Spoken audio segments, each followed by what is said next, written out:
Boa tarde a todos, a todas. Nesse domingo festejamos a Ascensão do Senhor e hoje vamos ler o comentário do Frei Alberto Maggi sobre o Evangelho de Lucas. Para entender a festa litúrgica da Ascensão, é necessário referir-se à cultura da época, à cosmologia, isto é, como era concebida a relação entre o céu e a terra. Deus estava longe dos seres humanos e morava no céu, e claro, os homens moravam sobre a terra. Portanto, tudo o que provinha de Deus descia do alto, do céu, enquanto tudo o que estava indo para Deus subia para o céu. Isso é importante para compreender esse trecho em que o evangelista, com a ascensão de Jesus, não quer mostrar-nos a separação de Jesus dos humanos, mas quer anunciar-nos uma ação muito mais intensa. Com a ascensão, Jesus não se afasta do mundo, mas se aproxima. A dele não é uma ausência, mas uma presença ainda mais intensa. Mas vamos ver a passagem que a igreja escolheu para esta festa. É o último trecho do Evangelho de Lucas, capítulo 24, versículos de 46 a 53. Vamos começar, porém, com o versículo anterior, 45, porque é importante. De fato, é a premissa que o evangelista nos dá, procurando fazer-nos entender o que ele vai escrever. De fato, Lucas escreve: então Jesus abriu a mente dos discípulos para entenderem as Escrituras. Para entender as Escrituras, não é suficiente lê-las, é necessário que a mente esteja aberta, quer dizer, que esteja aberta para um novo. Quem, ao contrário, se referir a esquemas, modelos, fórmulas do passado e não abrir a mente para compreender o novo, pode até ler as Escrituras, mas não conseguirá entendê-las. E Jesus disse-lhes: assim está escrito, o Cristo sofrerá e ressuscitará dos mortos ao terceiro dia. Jesus confirma que o Messias, o enviado de Deus, irá sofrer e ressuscitar para sempre. Sabemos que na cultura judaica o número 3 indica o que é definitivo. E eis o mandato que Jesus dá aos seus discípulos e aos cristãos de todos os tempos. No seu nome, no nome desse Jesus Salvador, serão anunciados a conversão e o perdão dos pecados a todas as nações. O termo usado pelo evangelista identifica todas as nações pagãs.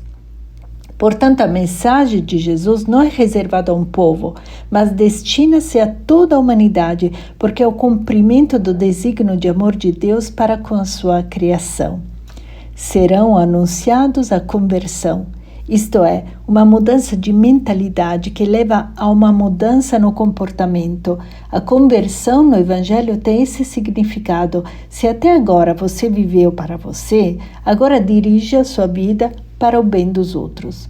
A conversão e o perdão dos pecados, a mudança radical no seu próprio comportamento, onde o ser humano não pensa mais em si mesmo, mas pensa nos outros, não pensa apenas em suas próprias necessidades, mas também nas necessidades dos outros. Tudo isso vai eliminar o peso dos pecados que sobrecarregavam seus ombros.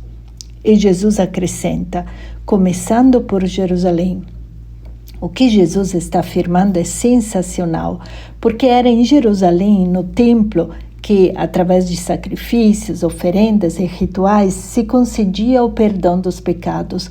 Com Jesus, o papel do templo está terminado, acabou. O perdão dos pecados não está mais no ritual, mas na vida. Não através de sacrifícios, oferendas, mas direcionando a própria vida para o bem dos outros. De fato, Jesus diz que é preciso fazer isso a partir de Jerusalém, quer dizer, a partir da sede da instituição religiosa no templo, onde se concedia o perdão dos pecados em nome de Deus. Aqui está a novidade, a abertura ao novo que Jesus proclama e que seus discípulos devem dar a conhecer a todo o mundo. Depois Jesus anuncia: e enviarei sobre vós aquele que meu Pai prometeu. Por isso permanecei na cidade até que sejais revestidos da força do alto.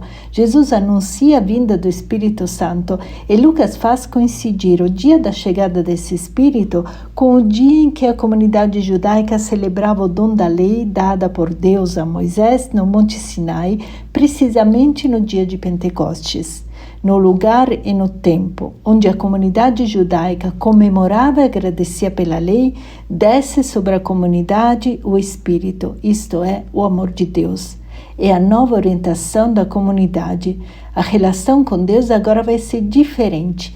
De fato, com Jesus, o verdadeiro crente não será mais aquele que obedece a Deus observando sua lei, mas será aquele que é semelhante ao Pai, quer dizer, que pratica um amor semelhante ao seu, portanto não há mais a lei, mas uma relação de amor. Então Jesus levou-os para fora. O verbo é o mesmo usado pelo Êxodo, portanto esta libertação deve começar pela instituição, até perto de Betânia. Ali ergueu as mãos e abençoou-os. Esse particular é importante, pois se refere ao livro de Êxodo, ao episódio da guerra contra os amalecitas, onde está escrito que, quando Moisés erguia as mãos, os israelitas conseguiam vencer. Portanto, erguer as mãos é um sinal de vitória e não de derrota. Enquanto os abençoava, afastou-se deles e foi levado para o céu. Como dissemos no início, o evangelista usa a linguagem cultural de seu tempo, em que Deus morava no alto do céu. Portanto, tudo o que vá para Deus, vá para o alto. O evangelista quer dizer que em Jesus se manifesta a plenitude da condição divina. Aquele homem que as autoridades religiosas haviam condenado como blasfemo e ao qual haviam infligido o castigo reservado aos amaldiçoados por Deus, na realidade era Deus. Quem blasfemava não era Jesus, mas a instituição religiosa que, para seu próprio interesse, o assassinou. A conclusão do Evangelho de Lucas é muito decepcionante. De fato, Lucas escreve: eles o adoraram, em seguida voltaram para Jerusalém com grande alegria e, surpresa final, estavam sempre no templo bendizendo a Deus. O evangelista quer dizer que os discípulos não tinham entendido absolutamente nada. O templo, o lugar que para Jesus era de máximo perigo, o lugar que Jesus havia declarado ser um covil de ladrões e que teria sido destruído, para os discípulos é o lugar de segurança máxima. Será necessária a descida do Espírito Santo, o poder de Deus, para trazê-los para fora do templo e ir em direção à humanidade, a todas as nações pagãs, assim como Jesus havia mandado. Muito obrigada pela escuta e até semana que vem.